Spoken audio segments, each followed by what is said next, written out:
Que la paix soit sur vous, les Gaulois et les Gauloises, courageux résistants à la dictature sataniste, qui bientôt ne sera plus mondiale, mais locale. Dieu s'adresse toujours à notre intelligence. C'est pour ça que les révélations divines sont claires, parce qu'il s'adresse à notre raison. Il s'adresse à notre logique.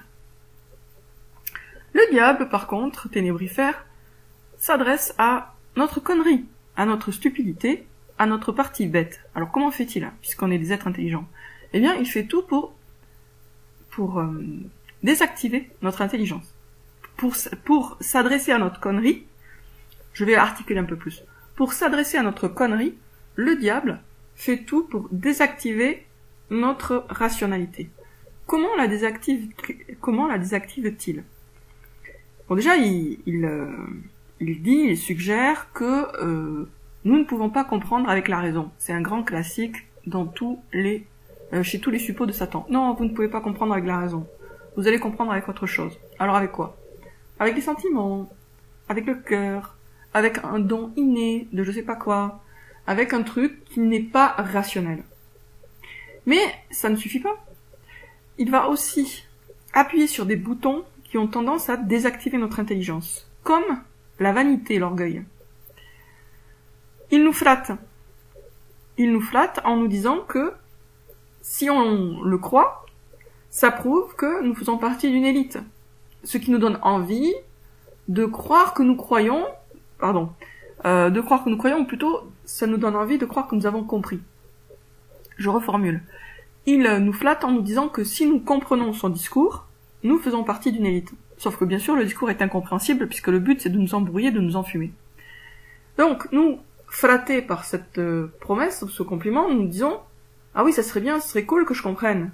Ça prouverait que j'appartiens à une élite. » Bon, et puis après on comprend pas, comme dans l'histoire des habits du roi, on voit pas les vêtements d'or et de soie, etc., on les voit pas. Mais on a envie de les voir, puisque si on les voit, ça prouvera qu'on est compétent et intelligent dans l'histoire, dans la fable, dans le conte d'Andersen. Et dans la vie, quand le diable ou un de ses sbires nous dit « Si vous comprenez mon message, cela prouvera que vous appartenez à l'élite, au top de l'humanité, et que Dieu vous a déjà introduit dans son paradis. En gros, ça y est, le paradis vous est garanti. Il suffit pour cela que vous compreniez mon message. » Eh bien, ça donne envie, donc, de comprendre. Et comme on ne peut pas comprendre, puisque c'est du blabla, et c'est juste des mots-clés visant à désactiver notre connexion avec Dieu et notre intelligence, les deux étant liés, on se raconte à soi-même qu'on a compris. On fait donc confiance aveugle, confiance bête. On croit sans comprendre, ou on croit qu'on a compris alors qu'on n'a pas compris. Peu importe, de toute façon, au final, on adhère. On adhère à quelque chose de fumeux, qui nous éloigne de Dieu, parce que tout ce qui est fumeux nous éloigne de Dieu. Yahya Gosmi est présenté par certains de ses adeptes comme une espèce d'envoyé de Dieu, ce qui expliquerait qu'il n'a absolument pas besoin d'avoir le moindre niveau intellectuel dans rien.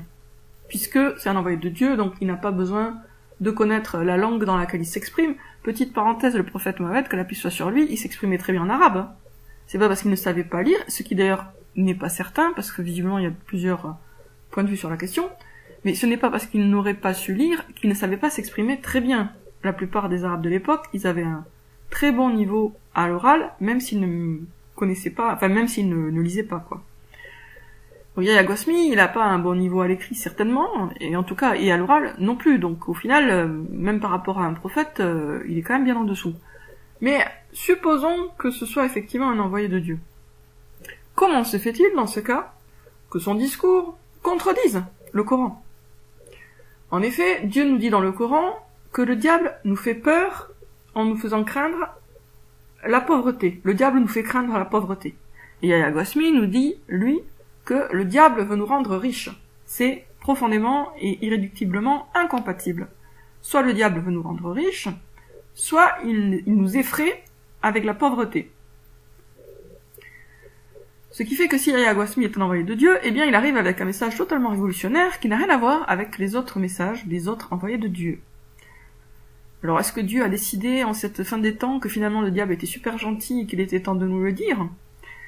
Je pense plutôt que c'est le diable qui continue toujours sur sa lancée depuis tant de milliers d'années, et qui cherche encore une fois à nous envoyer en enfer. Les gens qui disent « Oui, mais c'est au-delà du rationnel, c'est au-delà ». Dieu a répondu à ça. Qu'y a-t-il au-delà de la vérité, sinon l'égarement? Au-delà de la logique, qu'y a-t-il, sinon l'absurde? Au-delà de l'intelligence, qu'y a-t-il, sinon la connerie? D'une façon générale, il n'y a pas d'au-delà positif à l'intelligence. Voilà, parce que l'intelligence, c'est un don de Dieu qui nous a donné pour nous permettre de trouver la vérité, et prétendre se situer au-delà ou au-dessus de ce don-là, c'est juste retomber en dessous dans la stupidité. Entre un disciple, par exemple, d'Eckhart Tolle, qui croit à fond à Eckhart Tolle, et quelqu'un qui a pris beaucoup de drogue, il y a vraiment des points communs. La pseudo-illumination de l'un rejoint l'abrutissement alcoolisé de l'autre. Au final, le résultat est le même. Ce qui montre bien qu'au-delà de l'intelligence, il n'y a rien d'autre que ce qui est en deçà de l'intelligence. Au-delà de l'intelligence, c'est pas le savoir suprême, ce n'est pas la gnose, comme dit Yaya Gosmi, ou d'autres, la gnose. La gnose égale la connaissance suprême. Donc au-delà de l'intelligence ne se trouve pas la gnose, non. Au-delà de l'intelligence se trouve la même chose qu'il y a en deçà de l'intelligence, c'est-à-dire l'abrutissement. L'abrutissement, c'est l'état d'un être humain qui a perdu une bonne partie de ses facultés mentales et qui donc se retrouve assez près du stade de l'animal, qui est moins intelligent que l'homme ou la femme. Les satanistes, qui se croient même très malins, font beaucoup d'efforts qui nous donneront, parce qu'ils bossent, eux, ils bossent, et tous leurs efforts va donner quoi au final? Ça va avoir pour résultat qu'ils vont souffrir, soit pour l'éternité, soit pour des siècles, ou soit pour des milliers d'années, je sais pas, c'est Dieu qui décide de toute façon, en enfer. Si c'est pas de la connerie, qu'est-ce que c'est? Donc, les satanistes, instruments du diable, cherchent à nous abrutir. Mais ils ne cherchent à nous abrutir que parce que eux-mêmes sont des abrutis. C'est-à-dire, ils ont vraiment perdu l'intelligence et le bon sens, puisqu'ils font des choix profondément débiles. Et ils voudraient qu'on fasse des choix tout aussi débiles qu'eux. D'où tout ce discours qui valorise ce qui n'est pas l'intelligence et qui dévalorise l'intelligence. En fait, c'est pas très compliqué.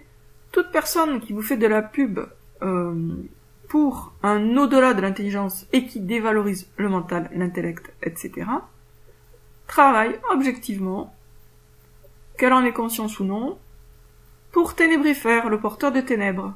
Autrement dit pour le père du mensonge, autrement dit pour le malin, autrement dit pour, je sais pas, je vais rester à ça. Ténébrifère, le père du mensonge, le malin. L'ennemi du genre humain, voilà, l'ennemi du genre humain. Et toute personne qui ose dire que le diable s'appelle Lucifer, se range de son côté, puisque Lucifer signifie le porteur de lumière. Et si la personne ne le sait pas, eh bien elle ferait mieux de se taire, parce que ça veut dire qu'elle est totalement ignorante du sens des mots qu'elle emploie, et donc elle est irresponsable. Et les irresponsables, il vaut mieux qu'ils se taisent. Voilà, sur ce, j'ai pas dit grand chose de nouveau, mais comme j'ai bien compris qu'il y a un bon pourcentage de ce que je dis qui ne percute pas pour tout le monde, je me permets de revenir plusieurs fois sur les mêmes sujets, dans l'espoir que ça va finir par porter ses fruits. De toute façon, la répétition, c'est toujours très pédagogique, on apprend par la répétition. Moi, j'écoute des questions pour me mettre dans un certain état d'esprit, et j'ai pas peur d'écouter ça des centaines, des milliers, des millions de fois s'il le faut, parce que parfois c'est ce qu'il faut pour que ça rentre vraiment dans la tête. Donc je ne crains pas de répéter, et je ne m'excuse pas de répéter. À bientôt les amis.